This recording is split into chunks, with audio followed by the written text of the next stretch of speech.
Romance manga. The perfect blend of heart-fluttering moments, awkward misunderstandings, and dramatic cliffhangers. It's the kind of genre that makes you laugh, cry, and scream at your bookshelf when your favorite couple just won't get together. But let me tell you a little story about me getting into the world of romance manga. Picture this.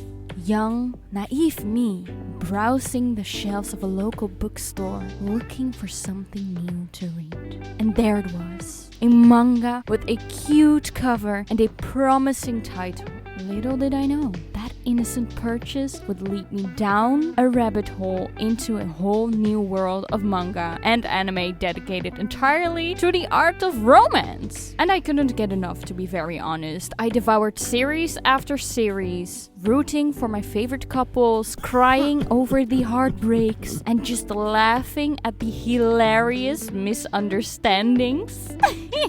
And to be very fair, I was hooked. So if you are like me and you stumbled into the world of romance manga by accident, buckle up and get ready for a wild ride. Because once you start reading these series, there's no going back. Amazing read!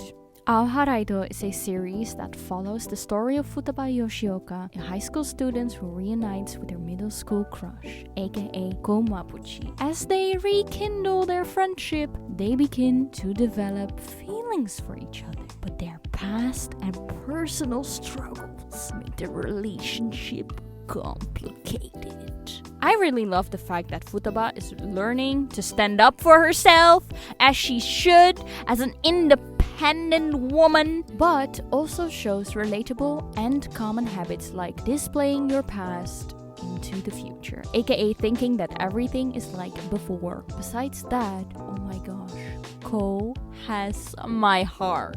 And I love the fact that one scene when he suddenly hugged Futaba, oh my goodness. And just the looks that he's giving, that freaking smile. Listen, me and my heart are melting. Why is it always the first year girl with the older third year guy? Blue Box follows the story of Taiki Inomata, a high school boy who actually joins playing basketball to impress a girl that he likes. What are the odds? Along the way, he discovers a passion for the sport and forms new relationships with his teammates. The amount of giggles and laughs that I had in the first chapter immediately is insane. The humor is so witty, and I love the fact that you can basically look into this dude's thoughts from his point of view and everything that's going on. Also, it's funny how they kind of reversed the roles compared to a usual setting. How it goes where the guy is cold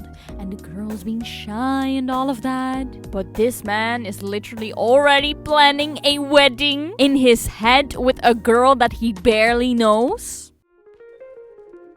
A Sign of Affection centers around Yuki, a university student who is hard of hearing, and her developing relationship with Itsuomi, a classmate who helps her navigate the challenges of daily life and communication. Oh my gosh, right off the bat, I just get slammed with cuteness and handsome look of this guy, because oh my gosh, the scenery and the art and just the cute moments that I'm witnessing while just being a few pages in. And also the moment when he grabs her shoulder and just pushes her closer to him because, oh my gosh, like some random motorbike is passing by and she can't hear it because she's obviously deaf, and oh my goodness, I'm melting. Besides me fangirling, I do love the fact that the mangakas, since it's a two-person team, really did some research on sign language and even collabed with multiple people translating sign language into the manga. I have to admit, it took me some time in the prologue to get used to the pacing of the series because it went from here to there to everywhere. But damn, I love this series. Kimi ni Todoke tells the story of Sawako Kuronuma, a shy and misunderstood high school girl who is often compared to the horror movie character Sadako due to her appearance and quiet demeanor. Her life changes when the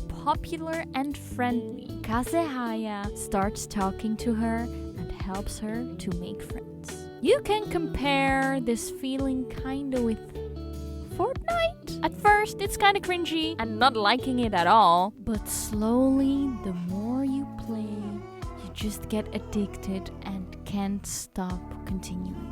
That, my friends, is Kimi ni Todoke for me. I love how Sawako has these very introvert vibes around her.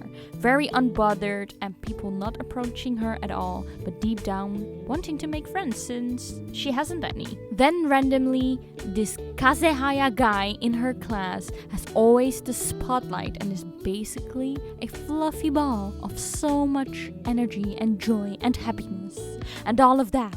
As the story continues about the two, you just get so involved in the feelings of Sawako and also quite some amount of Kazehaya also. This is really good, and I can see this as one of the OGs along with Aoharaido as what the definition is of romance manga.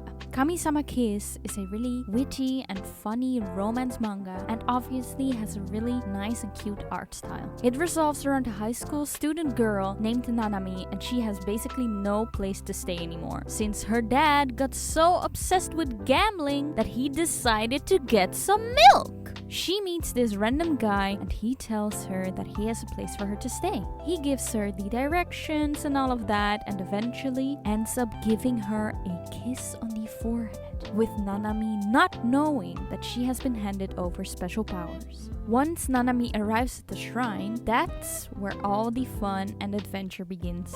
It's a very lightweighted manga, meaning that in my opinion everyone can read this and it's very easy to read.